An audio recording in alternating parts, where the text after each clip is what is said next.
so I know we have about like 15-ish minutes left.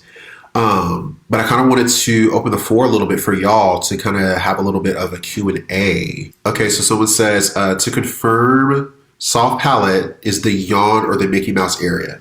Your soft palate is the, specifically, again, like if you take your tongue and run it along the roof of your mouth, it goes from like a harder, which is called, it is your hard palate. And then as it goes backwards, kind of towards the back of your mouth, it gets soft and squishy again, right?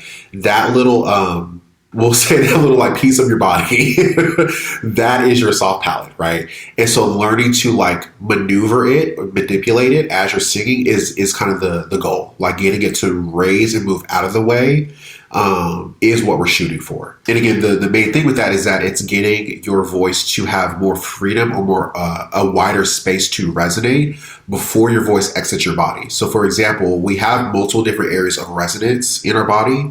But typically the air, of course, goes from the lungs, goes up through your vocal tract, and then it exits through the mouth, right? Your mouth is a resonator. Like the sound of your voice does resonate in your mouth first before it exits your body. It's the very last thing that it resonates in before it kind of escapes into the world. So that is a resonator. But again, we're wanting to raise that soft palate to give the voice a larger space to resonate in. So does that kind of like, I hope that answers the question a little bit more. And then yes, the Mickey Mouse area, that is your head voice. So if you kind of think more about the diagram that I showed, it's all of the blue. You have those two primary sections of the voice where it's like, woo, woo, woo, woo, and woo, woo, woo, woo. That is chest voice down here, head voice up there. That's you singing or speaking or placing your resonance in your head voice. The chest voice is the other one. That's the lower section, the richer part of your voice. Someone else says, what are some practices that encourage healing these venoms? I know the venoms aren't helpful in theory, but I want to know how to let them go. That is an incredible question. Oftentimes, whenever I have brand new students starting, one of the first things that we do is mirror work. So I actually have y'all sing. I have a mirror. I know y'all can't see it, but the people who have been in my studio, there's a mirror literally right there. So anytime that we're singing, we're in a session, I'm having you look in the mirror and we're actually going through, okay, what muscles are activating? That's one of the 4 foundations. What is your face doing? Are you smiling? Are you engaging the muscles of your face? Because anything that you do with the muscles of your face, including like your lips or your tongue or kind of extending the jaw, all that is going to impact and affect your vocal tone. So we do want to be aware of that. We do want to, consciously be activating things or lessening how activated those things are. So in tandem with that kind of mirror work, there's also the emotional part of the mirror work. I've had students before who I've told them, okay, before you come back to the next session, I want you to find 2 or 3 things that you love about your voice as it is right now. Before we jump into changing anything, before we jump into addressing anything, before I give you any of my notes about what I hear as a professional coach, I want you to tell me what are things that you like about your voice as it is right now. And I need you to say those things to yourself in this damn mirror because again, like I've said before, you have to love your voice first before anybody else does. Even that even goes for me. Before I love your voice, you have to love it for you as it is right now. I'm sure a lot of y'all have had experiences with people before where it's like you can tell them something like positive and affirmative about themselves hella times, but until they actually feel it for themselves, it's not going to stick, right? So my encouragement to you, like how you would actually address some of those venoms, is actually to start doing things like mirror work. Like whenever you're singing, if you have like your phone camera, turn the camera on, like just look at yourself while you're singing, or sing it in a mirror, sing it in the little visor pull down thing in your car, the little rear view mirror, and actually observe yourself singing. Speak to yourself while you're singing, actually affirm yourself vocally where you can hear it. You can hear yourself saying it to yourself. You can see yourself saying it.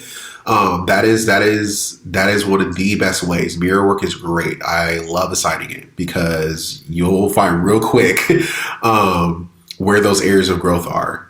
Can you give another example of the C arch gap? I don't think I fully understand that. Absolutely. So if you're thinking about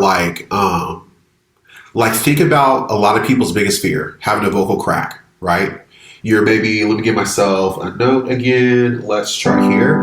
Let's say we're just going 5 notes up and down, just on la, right? What happens a lot of time is that people are trying to stay strictly in the chest voice. They're not activating the head voice at all, or they're not aware that they have a head voice at all, right? And so you're moving towards that top note and you're getting la, and you hear that kind of little voice crack. Ah. That is that break or the separation that you see in between the red and the blue, okay? What we're shooting for is to get those two lines to, they won't like connect this way, but you're trying to get them to like overlap each other. So there's essentially a range of notes that you can sing in your head voice or in your chest voice. So then when you are able to do that, then you can sing this note ooh, in the head voice or ooh, in the chest voice, either one. You can pick whichever one you would like it to be in. So that way, as you're going through it, la, I might decide to do it in chest, or la, I might decide to do it in head voice. That is that kind of like gap that we're describing. It's the space in between the two voices where there is a disconnection. And again, the goal with the C arch is learning how to successfully go backwards and upwards through that transition to get into the head voice in a way that is like controlled and smoother, okay? I see, this is, I think, a question. Is the soft palate singing similar to crooning? Also, is that how Luther gets his beautiful tone? You may hear some vocal coaches talk about like a cry, which is very, very helpful, honestly. Like if you think about like the way that babies create sound, it is the ideal way to sing. When they're going, wah, wah. That is the same thing that we do, like the example I gave you earlier of like a roller coaster woo, woo. That's going from your head voice all the way down to the chest voice. And babies are doing it before, you know, they're even 3 days old. They're already doing wah.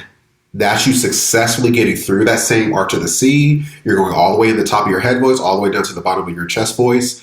That that soft palate helps in that process, but the cry is a